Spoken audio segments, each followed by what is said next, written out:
Olá meus amigos, meu nome é Willer Coelho e eu sou escritor e roteirista de ficção cristã. Mas você sabe o que é isso? Nós podemos dizer que são histórias fictícias que carregam no seu contexto, no seu cerne ali, a cosmovisão cristã, não se limitando a um estilo ou tema único ou uma história panfletária. Daí você pode colocar peças de teatro, livros, quadrinhos, até mesmo jogos. Não existe uma limitação de mídia que a gente pode usar. A gente utiliza esse superpoder que a gente tem de criar histórias, de contar histórias para poder impactar a vida das pessoas, para poder povoar o imaginário dessas pessoas com a cosmovisão cristã. E talvez você pense que isso é uma coisa nova, que isso é uma coisa recente, mas eu te garanto que isso é muito mais antigo do que Deixados para Trás, do que as Crônicas de Nárnia ou até mesmo o livro O Peregrino.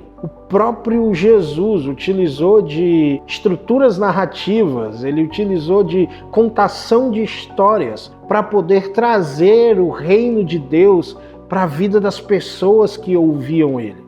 De uma forma mais simples, de uma forma que elas pudessem entender todo aquele conhecimento profundo sobre o reino de Deus. Sim, eu estou falando das parábolas de Jesus. Mas o que torna essas histórias tão poderosas? É essa forma que Jesus utilizava para poder colocar as pessoas dentro da história. Será que a gente pode utilizar isso nas nossas histórias? É isso que eu vou falar um pouquinho para vocês agora. Eu separei aqui alguns pontos do que Jesus utilizava nas suas histórias, do que a gente pode utilizar nas nossas histórias hoje. A primeira coisa que eu vou falar para vocês é que a base das parábolas de Jesus estava na realidade das pessoas que o ouviam. Ele usava aspectos do mundo daquelas pessoas daquela época para poder embasar o que ele queria falar. Ele utilizava a parte agrícola, a parte da pesca, a vida social, a vida econômica daquelas pessoas para poder inseri-las dentro daquilo que ele estava dizendo. A parábola do semeador, que está lá em Mateus 13, do versículo 3 ao 9, usa a prática comum de semear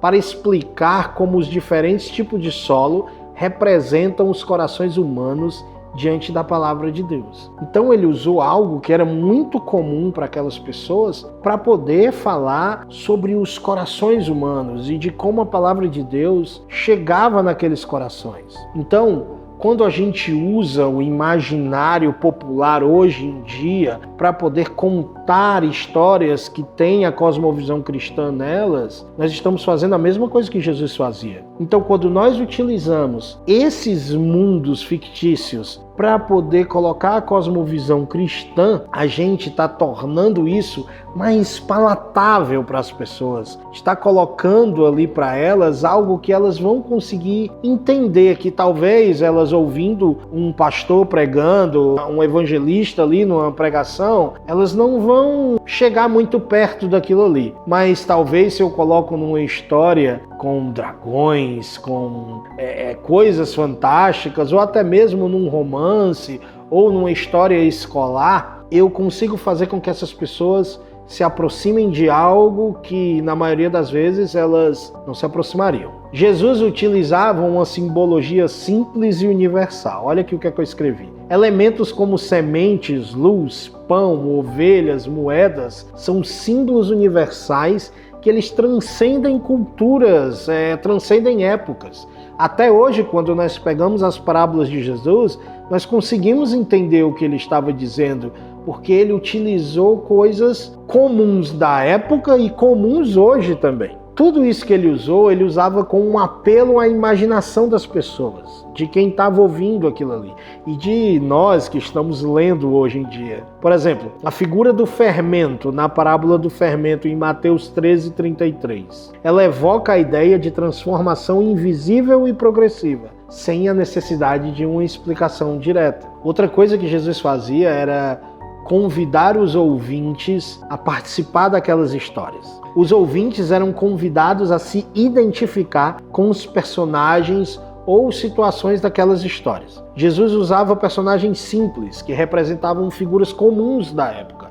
Era um pai, um pastor, um rei, um servo, um pescador. Esses personagens tinham um simbolismo claro e frequentemente representavam Deus, seres humanos e o reino de Deus. Isso torna as parábolas pessoais e impactantes. Como eu venho dizendo, Jesus ele não deixava a pessoa de fora daquela parábola que ele estava contando. Quando ele contava a história de pais e de filhos, e de um pai que esperava o filho que foi embora voltar, um pai se identifica com aquilo, o filho se identifica com aquilo, e ao mesmo tempo aquele pai é Deus e aquele filho somos nós. Quando nós usamos isso dentro das nossas histórias, nós colocamos a pessoa que está lendo, nós colocamos a pessoa que está vendo aquela história dentro de tudo aquilo que está acontecendo. Por isso que é importante na nossa criação de personagens, das nossas histórias, a gente consiga refletir o público que está lendo ou ouvindo aquilo ali. Não é à toa que nos livros infanto-juvenis, os personagens principais têm 12 anos, têm 13 anos. Por quê? Porque o público-alvo daquelas histórias tem aquela mesma idade. Então, quando nós estamos contando as nossas histórias, nós podemos também fazer isso. Colocar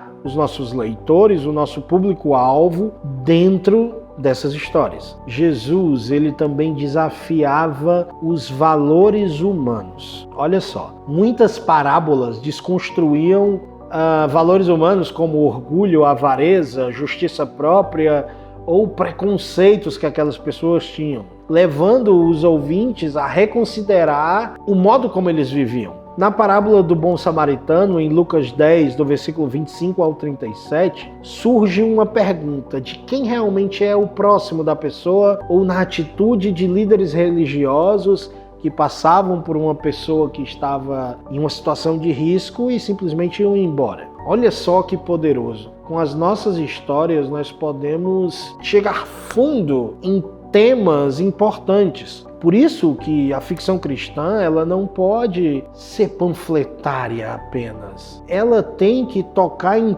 pontos específicos da vida humana sem ter medo de tocar nesses pontos. Por isso que você vai ver histórias de terror dentro da ficção cristã, você vai ver histórias que lidam com temas pesados como o aborto, como tantos outros temas aqui que eu não posso falar muito porque senão o YouTube vai parar a entrega desse vídeo. Mas nós precisamos tocar em temas sensíveis, nós precisamos, claro, dependendo do público que a gente quer alcançar, nós precisamos estar cientes de que faz parte da ficção cristã tocar nesses valores humanos, valores quebrados, valores que estão inundados pelo pecado. Mas quando nós tocamos nesses valores negativos às vezes e colocamos a lente cristã nisso para mostrar para as pessoas que existe uma outra forma, que existe uma outra forma de viver. E Jesus utilizava de uma clareza incrível em temas extremamente profundos. Embora as parábolas fossem simples na forma, elas continham uma profundidade espiritual que desafiava até os mais sábios de sua época. Na parábola da figueira estéril, por exemplo, lá em Lucas 13, do 6 ao 9, a gente pode ver que o ponto central é a paciência e a expectativa de Deus pelo arrependimento humano, mas também na advertência de que o tempo é